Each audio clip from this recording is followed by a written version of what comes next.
Hey guys, it's Simon here from Soccer Training Central. Just put some slides together on some of the soccer formations that you might play as a team. Look, it's not an exhaustive list, but it's really just to get you started, I suppose, on some of the more common formations that you might want to play. First of all, is the 4-4-2. It's probably certainly by name, it's probably the most well-known formation. And the numbers relate to defence, midfield, and forwards. So in this instance, we're talking about four in defence, four in the midfield, and two in the forwards. So you'll also notice that only adds up to 10. So it generally doesn't include the keeper, obviously, because the keeper doesn't change. So just to take you through 4-4-2. So in this instance, this is where you have four on the back. And as I took you through with the video I did on the positions that are available, the sweeper here behind the centre back, their role is really to cover across all of that defence. It's the last line of defence, so really to help try and clear up anything that might come through here. Really important as far as their tactical ability. Now the other one I just wanted to talk about is the midfield. So you've got four in the midfield here.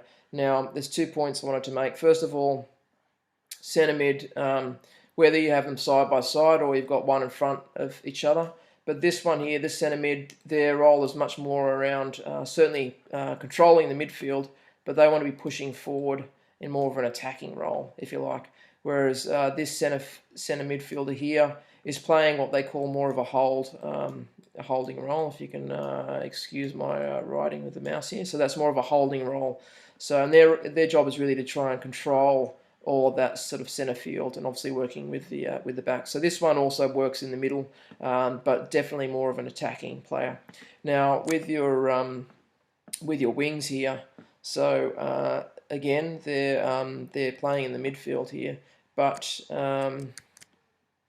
their role is really to push right up.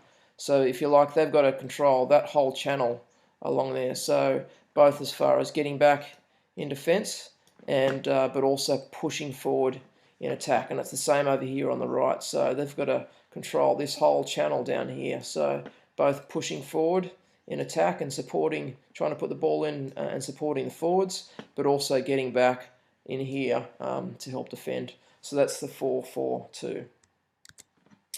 Moving on, next is the formation is 4-3-3. So again, this is starting at the back. So we've got the four in the four here in the defensive line, and then this time we've only got three in the midfield. So the left mid, if you like, still playing that sort of wing role. They've got to push up. Given we've got four at the back, they're still probably going to be pushing a bit more sort of forward. Same on the right, but this time you've also got three forwards, so you effectively got a centre forward, a left centre forward, and a right centre forward. So more of an attacking formation.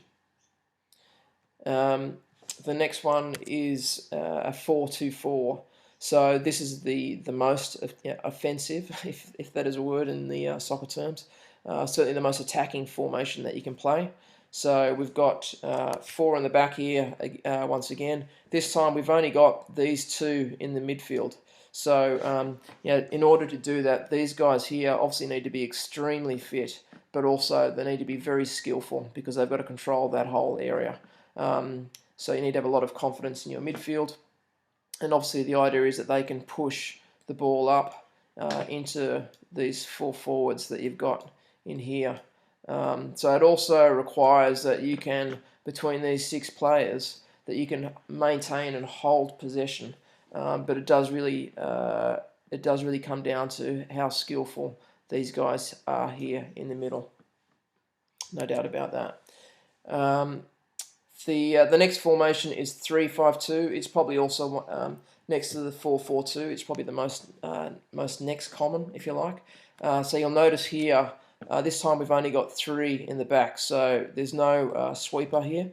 So, excuse me, we're relying on having these three here in the middle.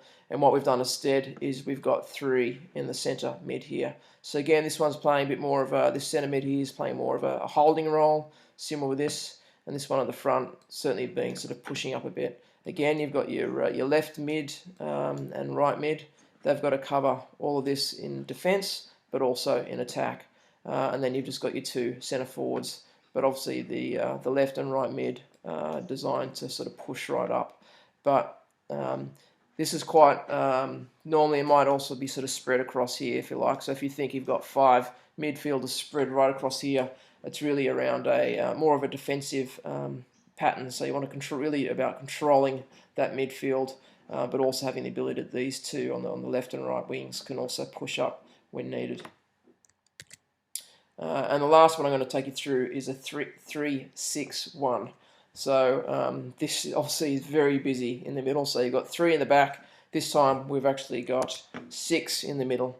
So the idea, if you're going to be playing this, is really, I suppose, really about holding. A lot of congestion through the middle of the field here. So very, very defensive. And you've only got that one centre forward. So for my liking, generally it's normally playing sort of a 4-4-2, or that previous one I just showed you, which was the 3-5-2.